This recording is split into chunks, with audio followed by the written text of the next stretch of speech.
नमस्कार, स्वागत आपका के हरियाणा पे। मैं हूं आपके साथ रमेश जाखड़ और इस वक्त मैं मौजूद हूं सदर थाना के ठीक सामने।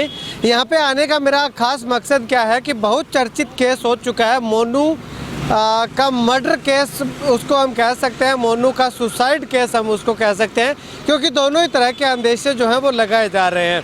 तो यहाँ पे मैं आपको मिलवाना चाहूँगा दूसरे पक्ष से। इससे पहले मैंने आपको एक पक्ष दिखाया था कि बुजुर्ग जो एक 80 साल का बुजुर्ग पिता है वो अपने बेटे को इंसाफ की दरकार को लेकर के धरने पे बैठा हुआ है, अकेला धरने पे बैठा हुआ है।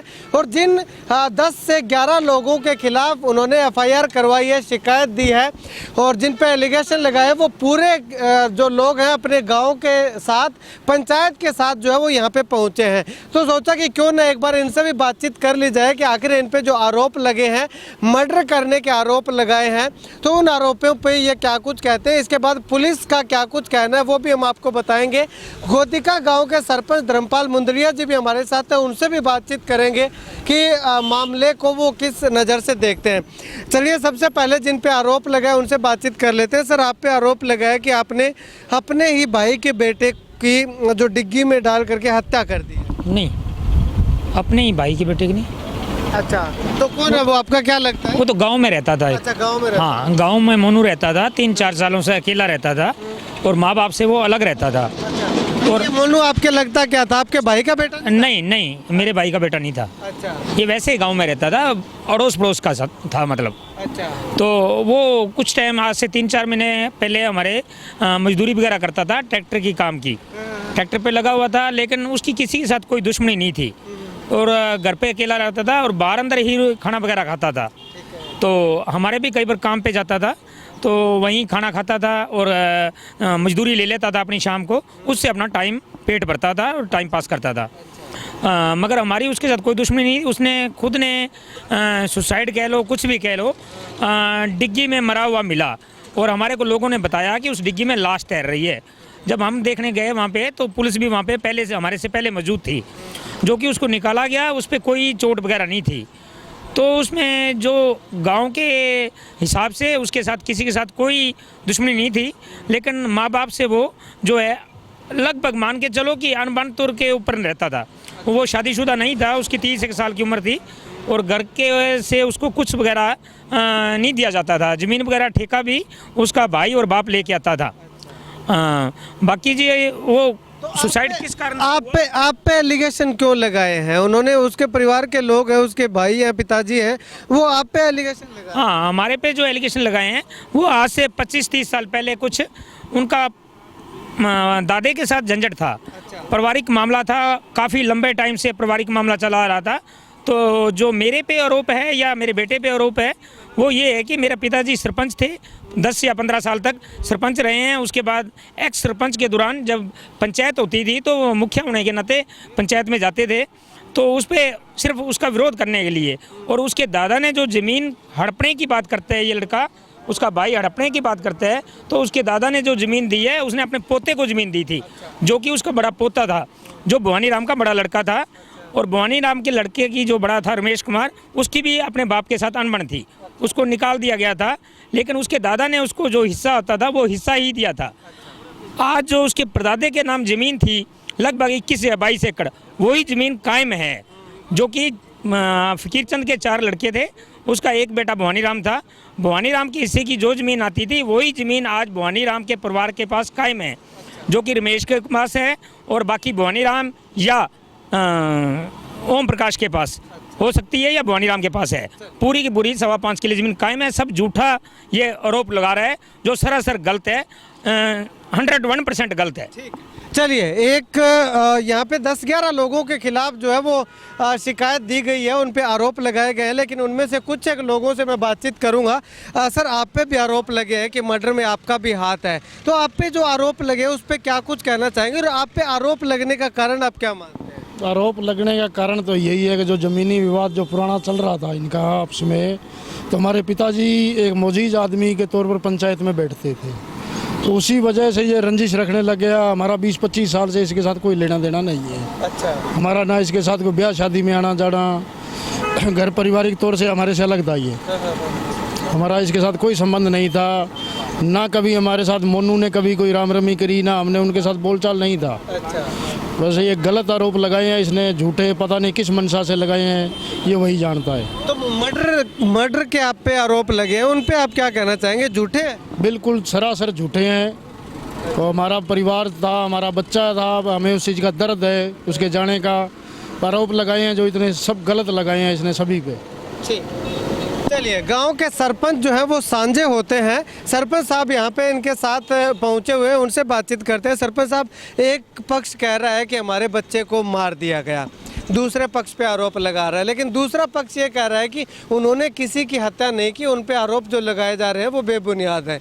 तो ऐसे में आप इस मामले से लगातार शुरू से जुड़े हुए हैं, जब से उसकी डेड बॉडी मिली है, तो क्या लगता है आपको, क्या कुछ कहना चाहेंगे आप? नमस्कार। सबसे पहले तो आपका बहुत बहुत धन्यवाद जाखड़ साहब, आप आए दूसरा पक्ष सुनने के लिए। आज तक जो भी मीडिया चैनल है एक तरफा बातें सुन के चला रहे हैं, प्रशासन के खिलाफ बोल रहे हैं, आपने हमारा पक्ष सुना, आपका इसलिए बहुत बहुत धन्यवाद। सबसे बड़ी बात तो सर, हमारे गांव का जो बेटा था मोनू, बहुत ही बढ़िया लड़का था जी, और उसने सुसाइड कर लिया। चलो कोई कारणवश से, घर की परिस्थितियों से या उसकी परिवार की वजह से या कोई लव इफेक्ट है इसकी वजह से, किसी वजह से उसने कर लिया। उसने 11 आदमियों को नाम दर्ज करवाए जी। परिवार में उसकी किसी के साथ नहीं बनती है, वो 25 से 30 साल से हिस्सा में रहता है। दूसरी बात, इन 11 आदमियों में 4 आदमी सिरसा के हैं, हम उनको जानते ही नहीं है जी, ना ये 7 आदमी जानते हैं, ना मैं जानता हूँ, पूरा गांव नहीं जानता है। इसलिए उनके नाम दे दिए, 11 आदमी हैं। इन 11 को उसको मारने से क्या बेनिफिट हो सकता है? कोई बेनिफिट नहीं है जी। बेनिफिट अगर होता है उसके जाने से तो उसके परिवार को हो सकता है, भवानी राम को हो सकता है या ओम ठकराल को। इन 7 को क्या बेनिफिट है उसको मारने से? ऐसा कुछ भी नहीं है, बेबुनियाद आरोप लगाए जा रहे हैं जी। प्रशासन को तंग किया जा रहा है। हम जिस दिन से ये मैटर हुआ है उसी दिन से प्रशासन को कोऑपरेट करें हैं जी। शामिल तफ्तीश हुए हैं, डबाड़ी हमारे 7 के पूरे हमने बयान दे दिए हैं। गाँव के जो मौजूदा आदमी थे उनके बयान करवा दिए गए हैं, और प्रशासन ने ये आज के पेपर लव किलो पेपर में भी आया है, उसकी मौत का कारण का दावा भी किया है कुलदीप जी बेनीवाल ने। उसका कोई लड़की के साथ शादी थी, वो हुई नहीं, उसी वजह से उसने सुसाइड किया है। ये आज 20 साहब के कल के बयान है, आज के अखबार के लव किलो के अंदर भी है जी। हमारा मानना है कि इसमें अभी ये जांच यही सिरसा को दे रखी है जी, वो जांच करें। हम प्रशासन को कोऑपरेट कर रहे हैं, जब बुलाएंगे हम आएंगे, पूरा गांव आएंगे, हमारे जो लोग वो भी आएंगे। उसमें दूध का दूध और पानी का पानी करे। हमें ऐसी बात नहीं, अगर मोनू की किसी ने हत्या की है तो उसे सजा मिलनी चाहिए, वो बढ़िया लड़का था जी। लेकिन जब उसकी बॉडी मिली थी पानी के अंदर तैरती हुई, तो उस समय आप वहाँ पे पहुँचे हुए थे? डेड बॉडी को बाहर पुलिस ने निकाला था या ग्रामीणों ने? नहीं, डेड बॉडी को पुलिस वालों ने निकाला था जी। उस दिन मैं तो जयपुर गया हुआ था और गाँववासी इकट्ठे हो गए थे, हमारे एक्स सरपंच वो वहाँ पे थे, वो निकाल के ले गए। उस दिन वैसे डबल जाने के बाद पोस्टमार्टम नहीं कराऊंगा, क्या इन पर पहले मुकदमा दर्ज करो जी। प्रशासन ने बोला बाद में करें, फिर धक्के से मुकदमा दर्ज करवाया, उसके बाद पोस्टमार्टम हुआ जी। जो सिरसा में है उनके 420 के ब्लैकमेलिंग के जो नाम ले रहा है बार बार वेलकम पैलेस वाले, उनके खिलाफ केस चल रहे हैं जी। अच्छा, कम से कम 2.25 करोड़ के चेक बाउंस के ओम ठकराल के खिलाफ केस हैं जी। मेरा जहाँ तक अंदाजा है 60 से 70 केस फरोख्ती के, ब्लैकमेलिंग के, इसके खिलाफ सिरसा पूरे थानों में इसके खिलाफ हैं जी। तो मैं कह रहा हूँ प्रशासन इसको गहरी जांच करे। पिछले 20 दिन से अपने पिताजी 80 साल का बुजुर्ग आदमी है जो 10 कदम नहीं चल सकता, उसको सड़कों पर लेके घूम रहा है। इसकी मंशा क्या है, क्या चाहता है? उसने सोशल मीडिया पे बयान भी दिया है कि मेरे पिताजी को इसके दौरान कुछ भी होता है तो इसके जुम्मर ये 11 आदमी और प्रशासन होगा।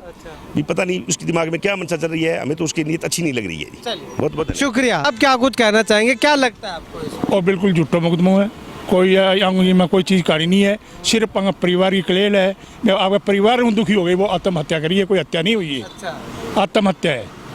हाँ, और इन पे झूठा जो ब्लेम लगा रहा है, झूठा है बिल्कुल। सारा काम सफाई देने लग रहा है। जो बच्चा मरा है उसके लिए भी हम कहते हैं वो भी आदमी शरीफ था, पर इनके घर के अंदर जो क्लेश है, इनके घर का क्लेश है, उस बच्चे का दोष इनके कारण ही वो उनसे मौत करी है, उसने करी है। तो शुक्रिया बातचीत के लिए।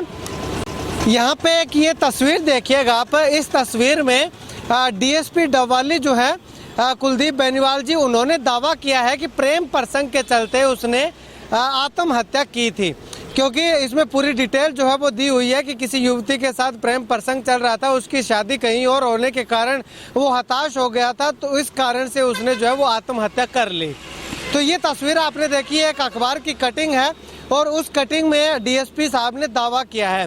खैर, इस मामले में जब एक पक्ष से बात की गई तो उसने कहा कि हमारे बेटे को दूसरे पक्ष ने मार दिया है, रंजिशन उसकी हत्या कर दी है। लेकिन दूसरे पक्ष से बातचीत की तो दूसरा पक्ष का कहना है कि उन्हें मारने से उस मोनू को मारने से उन्हें कोई फ़ायदा नहीं होने वाला, फ़ायदा होगा तो केवल उसके घर वालों को होगा।